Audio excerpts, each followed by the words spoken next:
everyone, and welcome to the Indie Author Life Show, a space dedicated to sharing the unique stories of authors and creatives within the self publishing space. My name is MG Hunt, and today I'm here with the wonderful indie author Elaelah Harley to chat about her writing life. Thank you so much for joining us here today, Elaelah. I really appreciate it. Thank you so much for having me. I'm so excited to be here. Of course, I'm so excited to get into all of the things that you do in your writing life. So, to begin, can you give us an insight into your background and where you grew up? Yes, absolutely. I I'm definitely kind of all over Queensland. That's where I grew up. So my main space that I've lived most of my life was in a small town called Kingaroy. It's about 3 hours from Brisbane. Um, Growing up there, there were just a lot of limitations in terms of creativity, and I found myself really connecting to an online space and joining different groups, whether it was Tumblr or Wattpad or all of that sort of fun, engaging community. And that's where I really, really got my love for writing because it was a way to connect with other people online. Um, I then moved into, and because of my love for writing, I went and studied in Brisbane at the Queensland University of Technology, Media and Communications. So did a bit of a stint with journalism there as well, had a Cool. great time there, and then moved on to doing a Master of Editing and Publishing, where I got more into the editing side of books too. And then things happen and life's moved around and all of that's gone on. So me and my fiance Aiden, we moved from Brisbane to Toowoomba about 3 years ago. So it's about 2 hours away from Brisbane. And in the new space, obviously there isn't as many publishing opportunities there in Toowoomba, so I started working at a school library and I am now a teacher librarian in Toowoomba. So So I'm cool. still surrounded by books, just a different type of vocation, I guess. Different. It's just a different type of working with the books. That's so interesting. So you really went from uni, from high school to uni, surrounding yourself with more books. And when you were in high school, did you do like lots of like a literature subject and those kind of heavy English subjects? Yeah, Yeah. definitely. I was part of an English extension class, so really, really Ooh, enjoyed what we could access in terms of literature in the yeah. state school that I went to. Yep. And now Mm. it's so funny because I actually teach a literature class in my schooling too. So it's just come full circle. It's come full circle. It always has a way to come back to you with your roots because you finished high school, then went to uni and did some journalism and things like that. And then you threw yourself really into a lot of the heavy literature and editing sort of side of things with your masters. That's very impressive to do a master's in that area too. It's super cool to hear that. That's amazing. Thank you. And so, what was the process of doing your master's like? It was in the time of where COVID and all of the different sort of things were changing. So Mm, education was changing overall. yeah. And I was quite fortunate because I was really interested in pursuing a little bit of more education when I was a journalist, but going into the editing and publishing sphere, so many classes were based like locally, but because of COVID, then things could go online again, Yeah. which meant I was able to have a lot of work-life balance in working full-time and pursuing that further education at the same time. So I got Love really it. lucky That is so cool. It is like the way to go. I feel like when there. you go, I mean, I wish we lived in a world where we could just focus on our studies full time and not have to worry about paying the bills and all that with like Yeah. having to work full time. But people do it and people can do like tertiary education while working full time or working part time alongside of that. Definitely. And I think because so many indie authors, especially, we always have to have our regular day jobs, and we're lucky if we can be working around books too. But to Yeah. be able to have that same sort of passion and knowing that, your day job obviously it has to be a priority too, but you have to have time after work to continue on with your passions. I think all of that education process just really got me used to the fact that, you know what, I just need to time block and to organize and to go on from there. I thought you were going to say something like, I just need to touch the books. I just need to like, just need to be like Well, it in feels there. like that sometimes. Yeah, yeah. I think that it will need, it sounds like it's just a very important part of your life surrounding Mm. literature and books and all that stuff, which does get me into another question, which is what does a day in your life look like or a week in regards to how you fit everything in with perhaps writing and then your work and all of that? Tell us. Lovely. Okay. It I feel like it's often me scrambling, if I'm Yeah. honest. I find I do have my regular sort of my weekly routine in terms of how I have to manage my school library and all that sort of thing. But after work, because I do work in a school, it gives me a lot of opportunity to work on things in the afternoons, thank goodness. Mm, So whenever I have that passion strike or the idea comes to me, I do have a lot of freedom to just get on and do what I want to do. But in yeah. the co-writing space, and I'm sure we'll talk about this later on as Mm, well, but when I work with Alanya, my co-writer, to do basically any of the Greenport stories that we write, we have a schedule. So it's every Tuesday afternoon. We're not always as good about this as we try to be because life does get in the way yeah. sometimes. But ultimately, if you don't have a some sort of way to check in with each other, it's really hard to keep going on a project. So we Yeah. find that Tuesdays, while we're flexible, we're at least doing something. So one day we'll be able to get through a whole giant chapter, and then the other day we maybe can write 30 words Yeah. and have just a clearer picture of what we're doing. That is so relatable in the indie author space when you just do it solo, because there have been many weeks where I've just written maybe, yeah, like 30 words or Yes. less, or haven't even opened the document. Yes.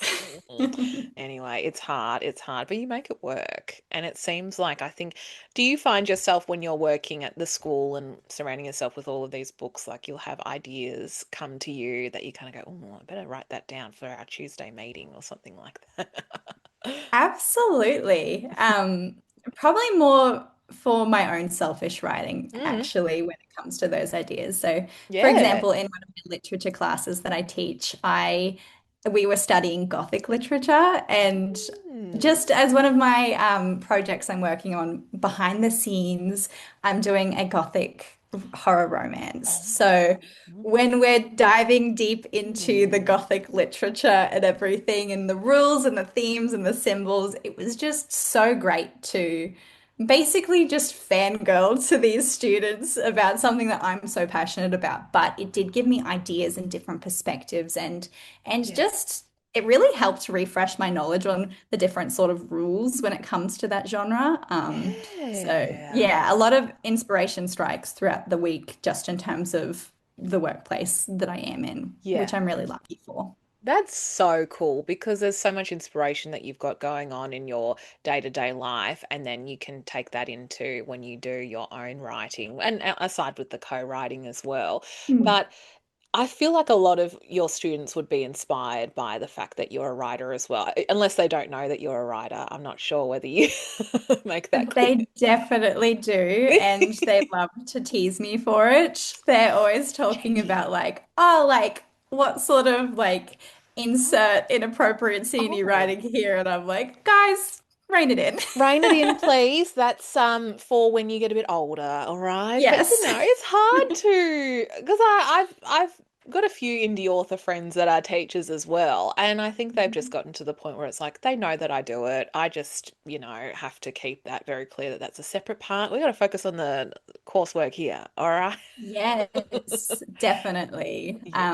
And I do have some luck when it comes to like like Yeah. worlds colliding, I should say. Yes. Because being a teacher librarian, I have to do the planning for Book Week that happens every year. So we actually Oh, have really cool events that we host where we bring authors into the school space and we get them to not just do an author talk, but we have like a barbecue and Q&A session in the afternoon and evening. And it becomes such a party and such a that's cool, so cool cool. time. That is So, really exciting because I feel like I've heard a lot of talk, and maybe this is just like on an international level, and mhm. there's differences in between states and Australia and what's going on internationally.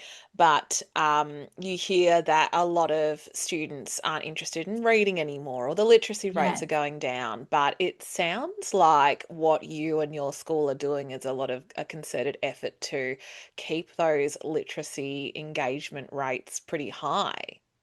Yeah, I Mm. find in general, and not to pivot to my like teacher side too much, No, but I please go for find it.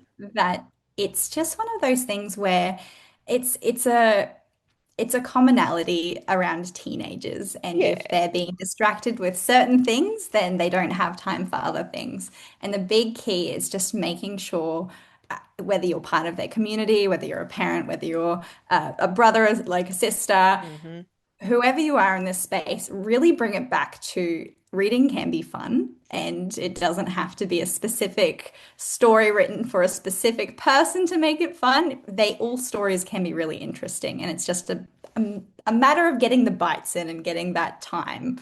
So Yeah, it's I'm so super passionate interesting. about literature and boys literacy specifically with my Yeah. role, but yeah, it's just That's one of those things. so cool. I love that because I think people do, and it's probably from my experience hearing about that buzz, it does feel like it's forgetting the fact that we're talking about teenagers here, and there's always going to be struggles with engagement in academics anyway with Yes, so true. yeah, but it's Have you spoken yeah. to teenagers nowadays? You know? Exactly. We've got to remember the context of who we're, talking about there. But I really love that you brought up making boys in particular be more interested in literature. And I know this isn't on my list, but I'm very curious about the ways that you do engage boys in particular with reading. So I think it just comes down to really in the space of, getting people in any form of disengagement interested in things, it's all Mhm. about gamifying things, right? Yeah. So if there's no fun activity that goes ahead with it, then no one's going to buy in, no one's going to be interested. So it's just for example, with Book Week, we really try and make that super exciting. We have our events. We make it a barbecue, not just a Q&A. Everyone's excited for the free food. The Everyone's food. excited for the entertainment. Like, it's just, you really got to make the community around reading stronger in Yeah. order for it to actually succeed. Because if there's no community around reading and someone's just told to read a book, of course, like if you're like me, or I'm sure yourself as Mm, well, mm. we'd be so happy with just doing that. But some people need some encouragement, and Yeah. it's just about building that interest through community and Yes. dedication to it, honestly. Yeah, that's so interesting because it is, like you said, how book clubs are so popular. And of course, the Yes. community with the reading, and you want to talk about the story that you've read with someone. I mean, sometimes Yeah. there's things that you go, as we were just talking about, we do reading and our writing in our solitary way. But that is really cool that you have tapped into the community aspect of it at a younger more, I guess, quote unquote, vulnerable demographic that could be Mhm. interested in other things, but making sure to circle back to the importance of literature and reading in ways that appeal to them is very smart and very encouraging to hear. So you're doing an amazing job with that. That's so, so cool. For So, sure. so cool. It's a whole Yeah. team effort, but yes, True. we do Yeah. have a big focus on it. So I love that. It's very, very, very encouraging because yeah, reading is important, and I don't need to preach that any more than I have to. yes. But yes, getting more into your own practice, Alayla, I would love to know more about how you approach writing and also perhaps your perspectives on what you find most enjoyable about writing versus what is the hardest part about writing. Excellent. Okay. Um, yeah, I guess like when it comes to my process, I know that I'm very sporadic as a writer, and this actually can the Tuesday night writing sessions, for example, can sometimes be the bane of my Yeah. existence when I'm Yeah. just not in the space to do it. But because I love being in that space, it's all about trying to change my mindset to be ready for it. And whether that's through watching TV or movies that inspire me or listening to music that inspires me, all of that really just comes back and helps me get in the zone when I'm not really ready for it, or if I can't Yeah. switch off from work or what other sort of life stuff that happens and that I'm sure so many other indie authors have to deal with as well when it's really a passion that we have to pursue consciously. It's not Conscious. as organic based around what we do day to day. We have to always make that effort to do it. Yes. So, with writing, if I'm in a really good space, it just flows, and I'm so lucky for that. I've always had such a connection to words, and honestly, it's bad to say, but I really don't have any other hobbies. Um, That's I funny. talk to my fiance about this all the time because he also is a writer. And we talk about how like he has to have like a really rigid schedule when he gets in the zone for things and stuff. But he Yep. has so many other hobbies, whether it's sport or things like Magic the Gathering and all of that Oh fun yeah. stuff. Yeah, yeah, yeah. Um, but for myself, if it's not watching a movie or an entertainment piece in that regard, all I like to do is just write. And so if I That's your have the hobby. time to do it, it's just, I'll do it if I can and Yeah. if I have the ideas going. But because it's all about that sporadic energy, Mm, it just comes down to making sure I'm consistent on a singular project because I yeah. always have so many ideas going on about different projects. So I'm like, okay, today I really want to focus on this lovely romance that I'm doing. And then the next day I'm like, gothic horror, let's go. Gothic And horror. it's really hard to stick to the one line. It's so But hard, but you do a good job. yeah, Yeah, I find that an interesting critique of yourself because you say how you don't have any hobbies outside of your hobby. I know it probably yeah, feels it yeah, it's funny when you say that because it doesn't necessarily feel like a traditional hobby because hobbies can sometimes feel a little bit like I was going to say like a release, but it's a little bit more on like the mindless side or something to distract you from yes, the everyday. But I feel like I'm not saying anything that doesn't relate to writing when I say that too, yes, because it is yeah. taking you away from the day to day. So it's very, very much a hobby, but a serious hobby. Like it's. For sure. And I think it just comes down to with I guess a lot of like if you had external hobbies aside from writing, you often have to Mm, really schedule those in and yeah. work around that. I remembered reading, I can't remember which author, I'll have to think about it. But in one of the Q&As on their website, they were talking about just the way that they spend their time and how often they have to give up a lot of things for it, Okay. to Yeah. be able to pursue their writing and to be able to continue. And Yes. when I was reading that, Mm, obviously there's a huge social element that comes down to if you're writing, you're often locked up in a very yes. quiet space. And if you're an introvert like me, then that's fantastic. But if you're an extrovert and you're really interested in writing, then that does feel like a thing that you're giving away, I Yeah. suppose. And so because I don't have those other forms of things that bring me energy, writing does bring me energy, luckily. So I don't have to give those things up.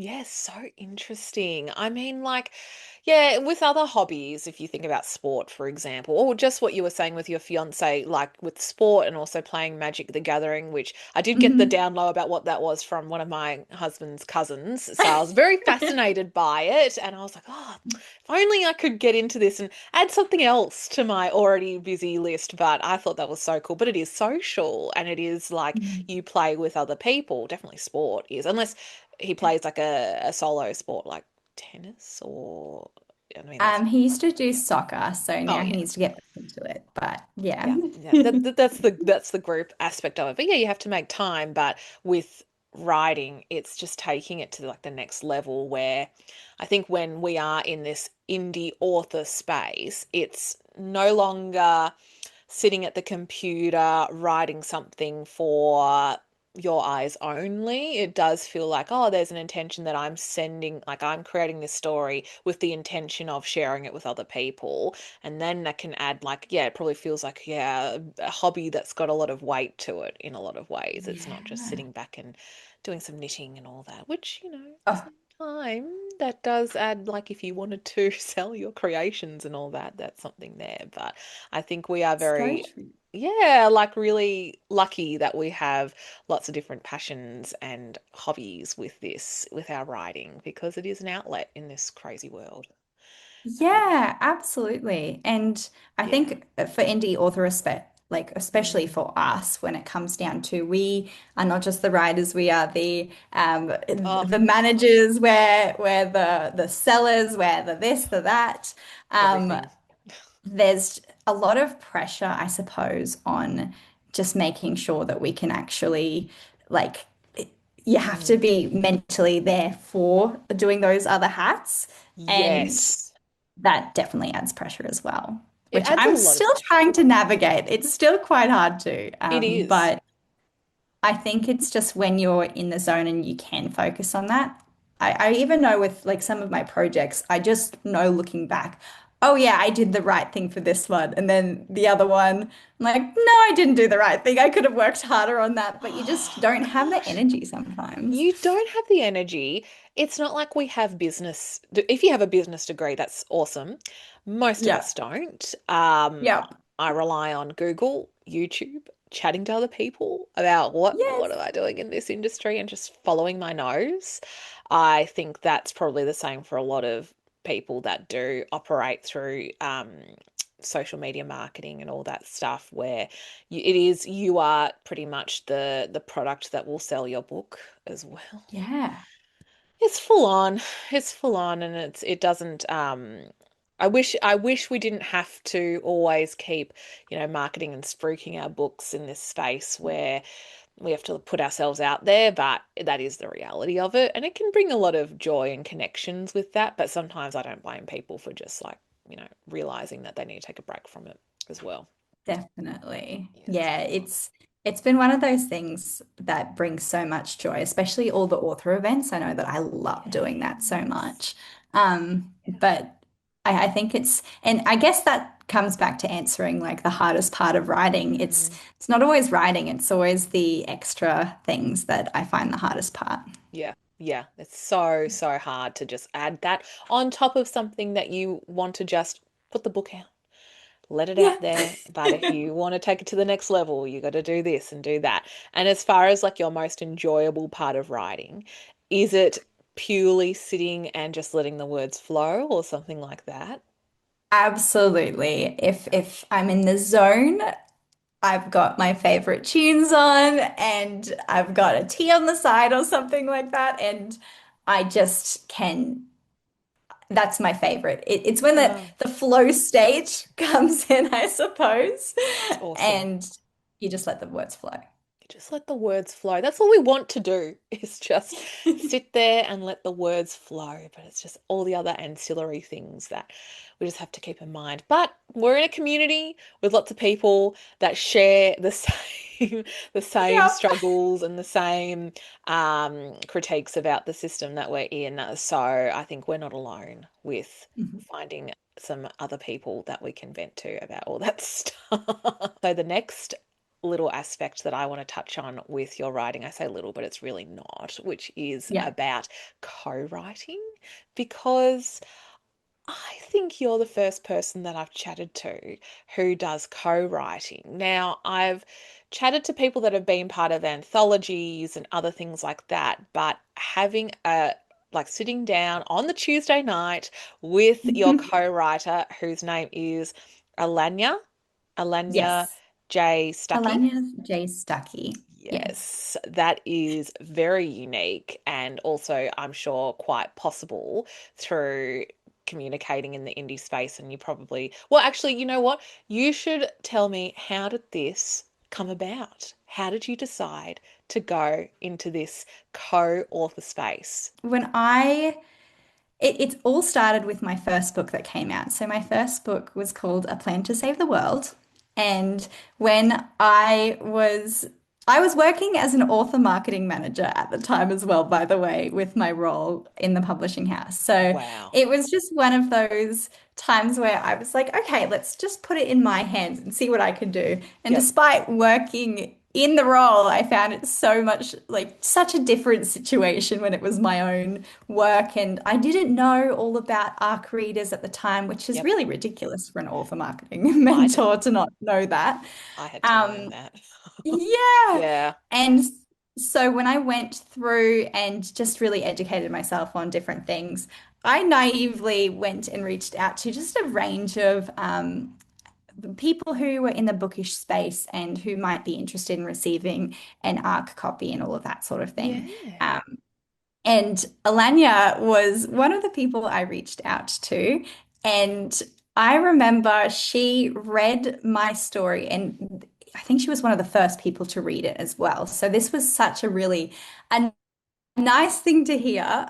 But she read it in one sitting and she would not put it away. And when she talked to me about it afterwards, she was just so excited to talk about the characters. And it really gave me a lot of energy to keep going with that different marketing of the story and knowing that, hey, this is something that people are interested in, which is great. Yeah.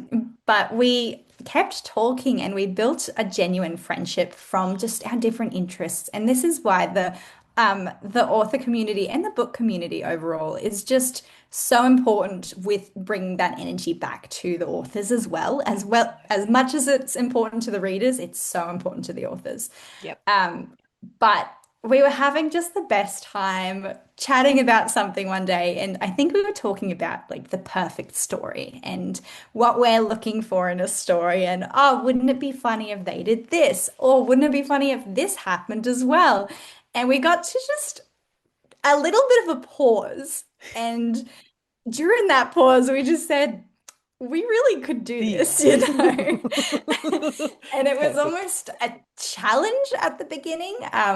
And honestly, this was so brave for Alania to put herself out there in that moment as well when she Mm. hadn't, she'd done writing projects for sure, but this was her first undertaking of a novel. Wow.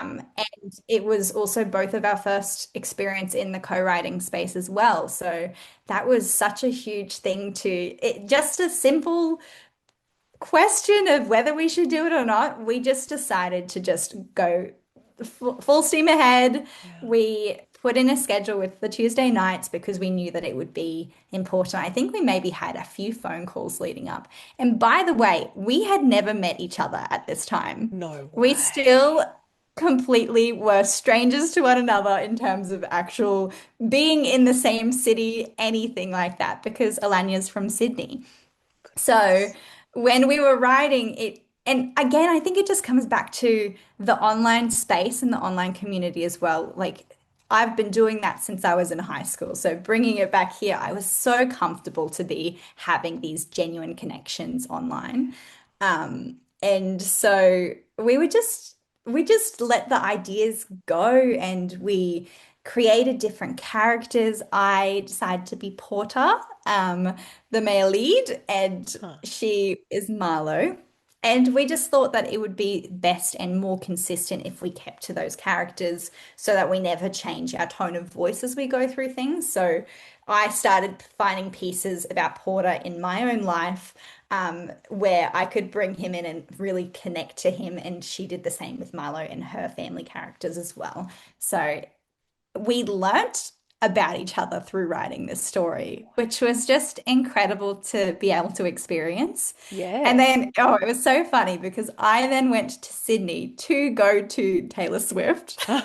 And because obviously, well, we knew that Taylor Swift was going on, and I was actually going to go to Melbourne. So I would have been there with you in Melbourne if I There you didn't do go. this. But she was like, no, you need to come to Sydney. We are going to be, you're staying at my house for the week. And we just had the best time. So it was great. Wow. That is amazing. I love that. So you met after everything. That is after so many months of chatting, or maybe years, it finally Yes, it happened. was over a year, I think. Wow, my goodness. That is so cool. All right, we're going to put a, what do you call that? Pin in that, because I Yep. can see that it's going to say it's going to kick us off very soon. So I'm going to end this session and we'll jump back in, but you can take your time if need be, but Oh, we'll yeah, come I'll go back to right that. in. That's Come back okay. to that. All right, I'll see you on the other side. That's good. You both met each other through Taylor Swift. But, adding to the connection that you built online, and I know that you were kind of familiar with making friends online through various things and websites that you were on when you were a teenager, but you must have known that this person was going to be like, you just had that vibe that, Mm. yeah, there's something creative, there's a creative synastry going on there, so I'm going to make it work. Yeah, I think it came down because she was a reader, I was a reader. Yeah. We had a similar interest in the stories that we liked, Yep.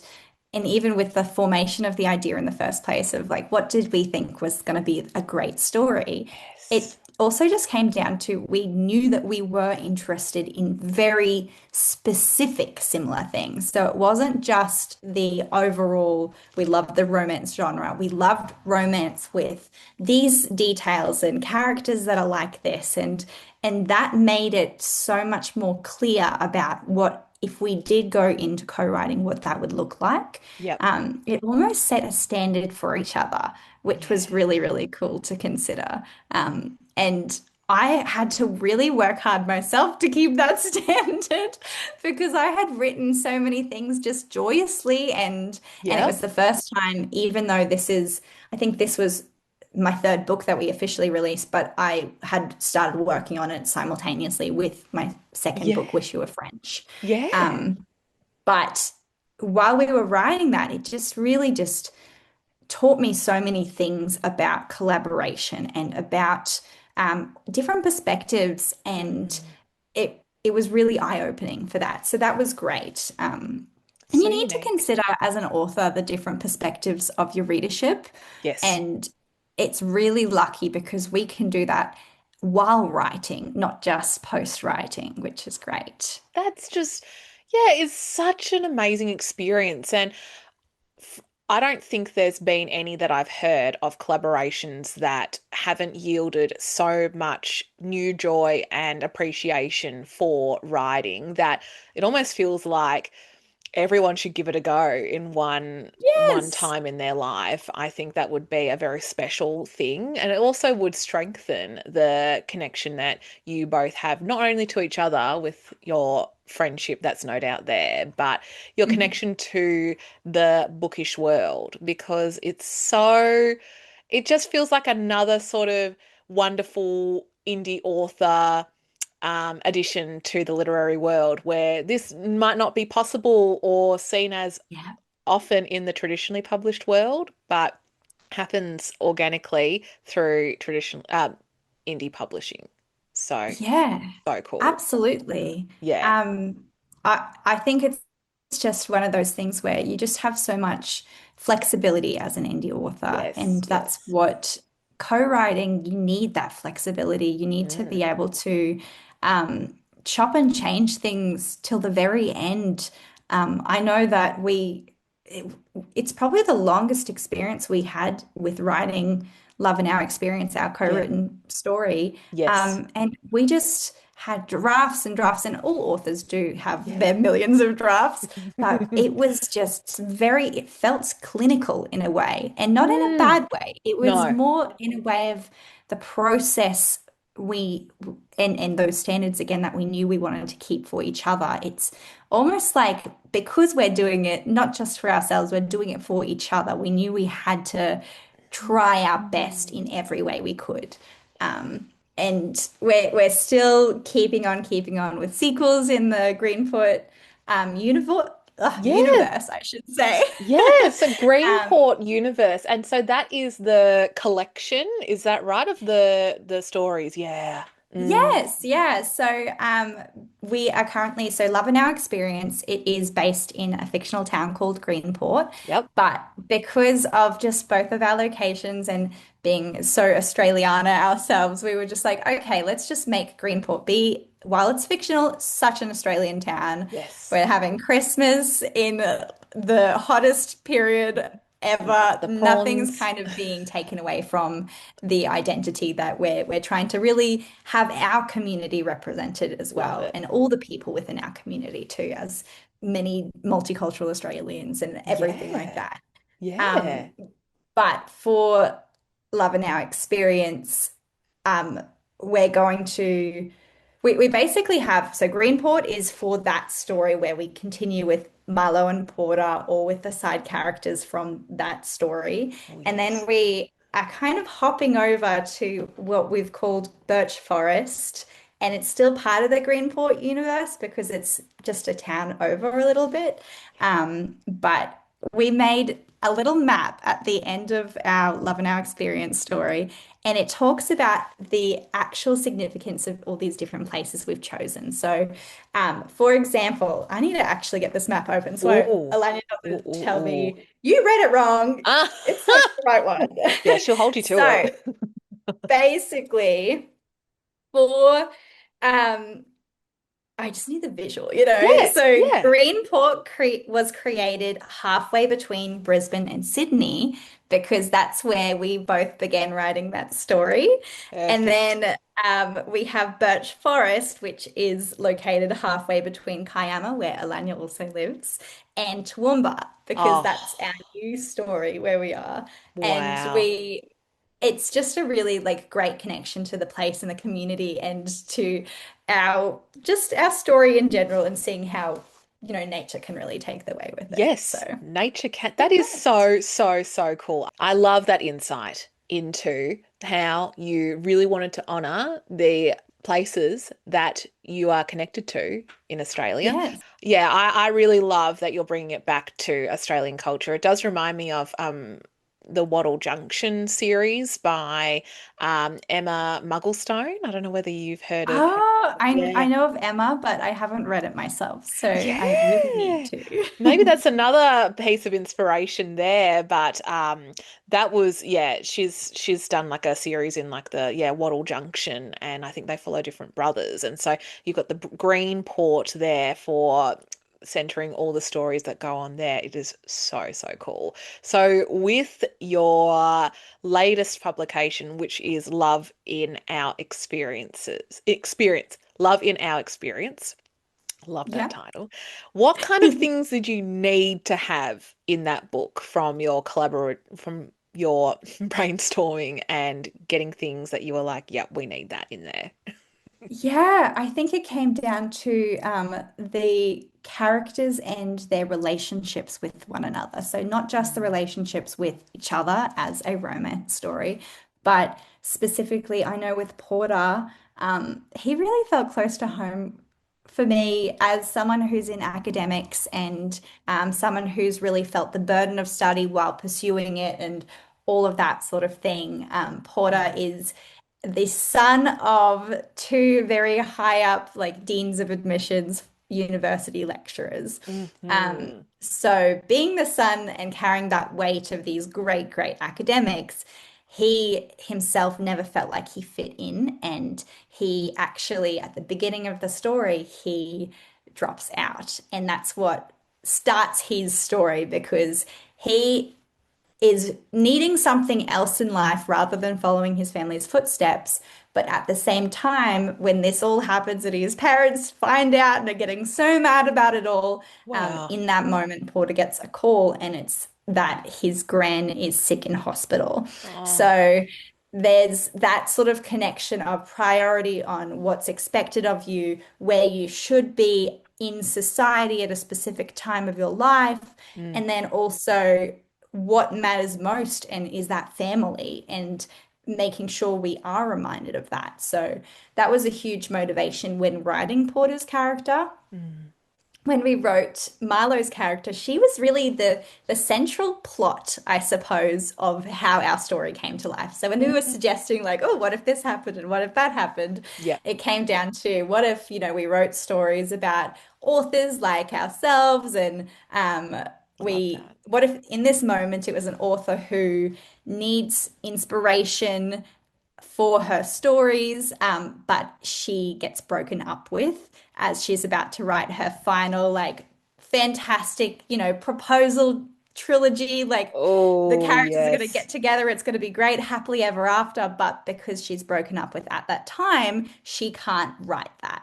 And there's Wow. that moment of um, feeling like an imposter for herself Mm, because she's so successful in this field as a character, and yet she does not know how to stand on her own beyond a relationship in itself. So oof. it's about Porter and his personal identity and growth and struggles, and then her struggles about that too, and her reliance on, um, the boyfriends she has around her for her own measure of success, which is, we really made sure not to make Porter just be the solution of that. She needed to Yeah. find a way to really connect and write different stories, and not just write because she felt like there needed to be a specific ending. And, Yes. like, as the story goes on, without any spoilers, of course, Yeah. if you're being paid to write a story and you're expected to have a certain ending, of course, this story and this fictional world of hers will receive and achieve that ending. But Yep. it's just a matter of how she goes about doing it and how There their can be journey to life lots of along the way. different ways to get to that ending as well. Yes, Wow. Yeah. so Mm. true. I love As that. there Yeah. definitely are. Lots of different roadblocks, I can imagine, and all of that. But that's what Hmm. makes it exciting because life is full of roadblocks. And Yes. I really love when stories don't focus on a love interest being a solution. And I know with romance, yes, okay, a lot of that is not like commonplace, like it's like it just feels a bit like formulaic, like you kind of expect that Yes. to be a pivotal moment, but it really doesn't have to be, you saved me or that kind of stuff. Like, yes, there's elements of that, but from what I'm gathering, you made it a point to show that there's a lot of dimensions to the characters and the romance is important, but it's also the backdrop. There's also other things going on in their worlds that are important to the romance itself. Definitely. And I It's think when yeah. you can write those stories, it feels very rewarding as an author to be able to say, "Hey, I actually achieved these really complex character dynamics." And Yeah, I it's know a when I'm challenge. teaching literature, those are the sort of things, the benchmarks I kind of give to myself. Like, I would love to find a way to explore this specific relationship or explore this specific ideal. How can we do that? And as we continue writing, whether it's in our co-written stories or in my own stories as well, it's always just that idea of kind of how can we actually achieve this thing that's been done hundreds of thousands of times before nowadays in the book Yeah. publishing industry, Yeah. but how can you successfully achieve it and Yeah. through your own characters? The way So that that's you always a want really it. fun thing. I love it. It's so inspiring because it does make me think, who can I hit up to write a book with now? Yes. You've inspired me. Oh my goodness. But it's just, yes, such a lovely thing that you're both doing. And it seems like this is so you've got another book coming out in the Greenport series soon, is that right? We're working on it currently. So Yeah. we've done a Nice. hop, skip, and a jump over to Birch Forest for our next story. Um, and it is going to be a cowboy romance because, of course, it has to Woo! be. Very Speaking about popular. rural Australia, Yes. we've had so much fun writing it. Genuinely, it's just going to be such a lovely story with so many different elements that we're adding into the romance space as well for what we're usually quite comfortable with. Yeah. So, we're enjoying exploring those characters. And it's just a matter of keeping up with those regular Tuesday afternoons and getting it done. Oh, you do an amazing job to be disciplined with having one day a week dedicated to the co-writing because it's as we were talking about before, it's hard to find the time to write at the best of times, but you've got this collaboration that you're both holding each other accountable to on this date. But I can imagine that it's probably also changed and I guess improved the way that you approach your own writing and your own solo projects. Would that be true to say that? Definitely. I think because of the dedication that you have to have within a co-writing space, and discipline is a huge thing. The discipline there is Oh, it's if you want to get things done and if you don't want to show up to next Tuesday feeling embarrassed like you haven't handed in your homework, hard. it's Yes, I've the teacher in you. Absolutely. But honestly, it's also about having that sort of freedom within the relationships you have with co-writing. So, just a funny thing from last week's writing session, Mm. I was like, the most, I guess, virtual way you possibly can of avoiding eye contact when going into a doorway, like really try to be like, I haven't written anything since last week. I haven't written anything at all last week. It's been a while. I feel like I'm gonna get in trouble. And then on Tuesday we logged in and we went through our Google Docs and everything. And when I'm there, I can also see that Alanya hadn't either. I knew it. I knew it. I'm sure. I am sure she didn't do it. Like, just happens. Exactly. And it was just like, oh, it's okay. Okay, We it's don't have to okay. have so much pressure on ourselves. So funny. That's so relatable. I mean, you can't be on it every single time. No. We've got too many other things to be, doing as well. But it sounds so exciting. I can't wait for the next Greenport series to come out and everything like that. So, is there going to be another time that you both meet up in person somewhere, maybe at a book event or anything like that? Yes, I know that we're actually scheduled for a book event at the end of this year. I know that we're booked in definitely for Sweet Love in Sydney next year. I'm sure we'll see each other in person at an event somewhere in the future. But that is so cool that Absolutely. you're going to be seeing again Alanya at another event because I'm sure when you see each other, it's like, oh, it's so good to finally, see you in person and we can talk about everything with the Yeah. book and all that. But you probably just want to talk about other things when you catch Yeah, well, it's a up. mix of it all, really. Yeah. And especially, I think it's just one of those lucky friendships where I was thinking about it when we went to the Tales and Tomes book fest that Oh, you happened went in there?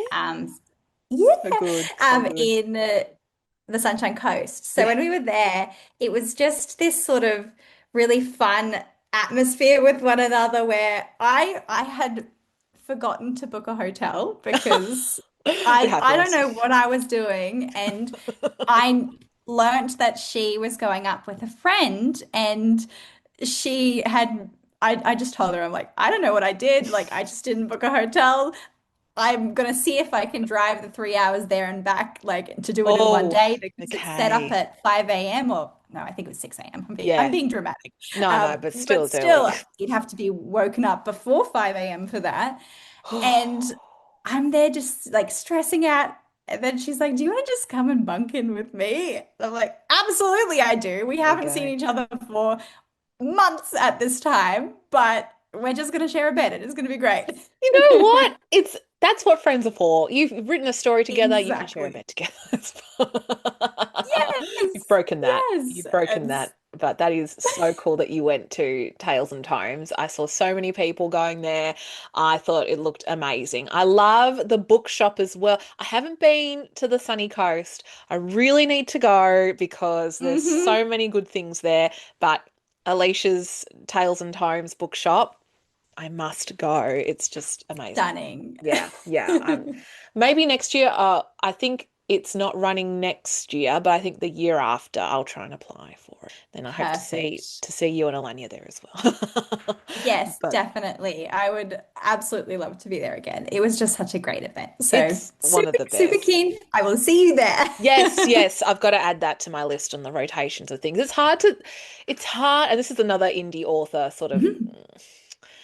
thing to add to the list of things, but you have to plan so far in advance for book events. It's, Absolutely. I'm already thinking ahead. Like, it's just crazy to think that I'm thinking of 2028 now, and I don't even know what books I'm going to have out by then. I'm sure it's the same for you with all of Hmm. that. So add that to the list of the grievances of the indie author experience. All the things we have to be prepared working Yeah. for, you know what I mean? That's right. So maybe by the time it's 2028, middle of the year, and Tales and Tomes is on again, will we see your gothic horror romance out by then?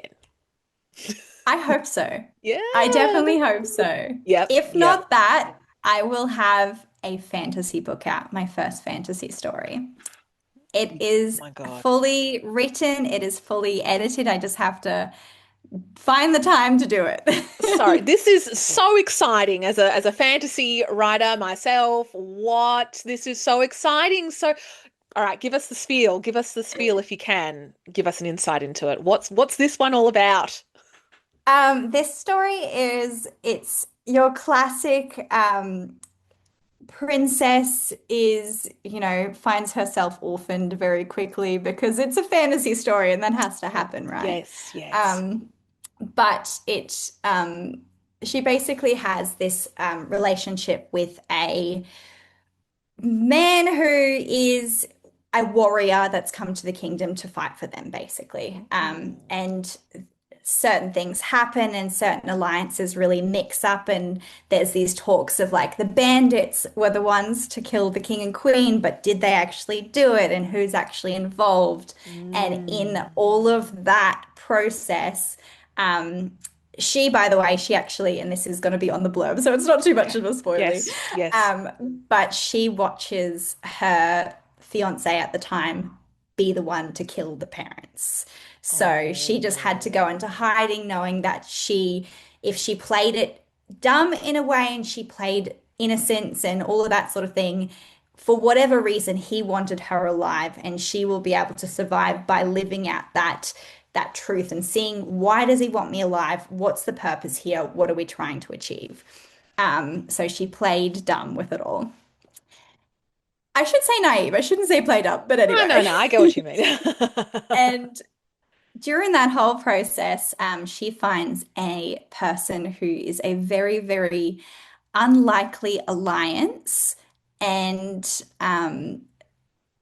they they go on and it's a big fight to reclaim her kingdom, and it's so much fun. There is just like espionage, there is the politics of society, there's some action scenes. I've never written action before, so I really had to Ah. challenge myself to take a beat and find ways to make it feel really effective and not just like, oh yeah, and then this happened and that Yeah, happened. I yeah. find I really like to escape from those scenes when I Yeah. write. So It's a I lot.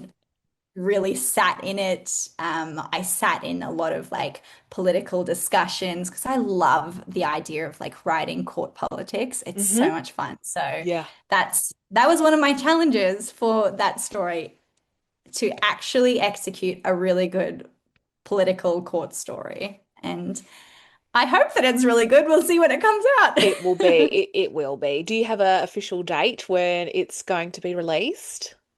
No, not at this stage. I still need to finish all of the editing of it all, Yep.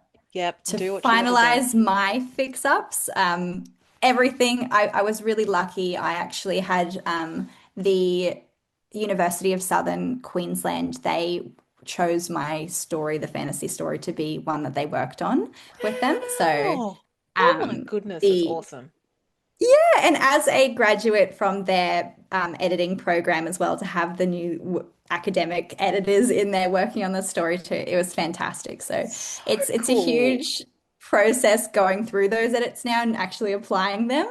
But I'm about, I think I'm about 80% of the way done, which Wow.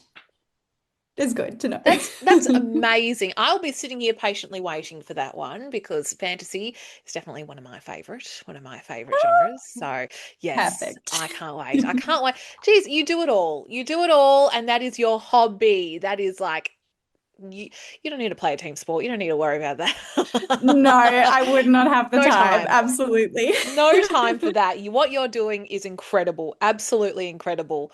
And with that, I should start to wrap up this fantastic chat that we've had today. I've learned so much about the collaborative experience with your Greenport series, but also the fact that you've done the romance, you're doing the fantasy, and you're going to do the gothic horror romance. Oh my goodness. So many creative ideas going around in your head, Elaelah. I'm just so impressed. So, where can people find you on social media, on everything, if they want to get in contact, if they want to buy your books? Plug yourself, plug yourself. So, if you would love to connect with me on socials, I'm always happy for a new reading or book friend there. I'm Elaelah Harley on Instagram. I am author Elaelah Harley on TikTok, and my books I sell. We have two websites, one for myself and one for Greenport. So, my own website is www.elailahharley.com, and then our Greenport book site is www.greenportbooks.com. So that's us. Wow, wow, wow, wow. That is just so impressive that you've been able to do this in, less than 5 years. I can imagine it's been I guess, relatively recent start to your journey, but it's not slowing down anytime soon. There's so many exciting things coming your way, to Alanya's way, to Greenport, and also everything in your world. I'm so inspired by everything that you do. It's going to make me go through and be like, who wants to write a book now with me? Whoever loves YA fantasy, let me know. But I am just so impressed with everything that you do, Elaelah. So thank you so much for sharing all of your thoughts today. Thank you so much again for having me. I had the best time talking all things books and literacy and all of the things we've covered today. And yeah, I cannot Yeah. wait to keep on Hopefully we can. keeping on and keep up with your podcast as well. Oh, yes. Hopefully, we can see each other in person sometime soon. Thank you so much for listening or watching the Indie Author Life show. I hope you've enjoyed today's episode. If you'd like to know more about some of our other fantastic authors and other creatives in the indie author space, please check out our Substack, which is Indie Author Life Show.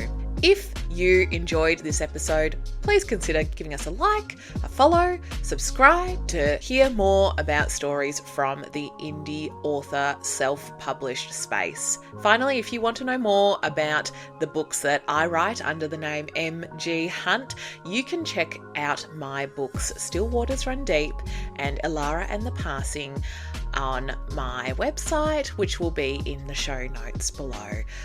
Thanks so much for tuning in and hope to see you in the next episode. Take care.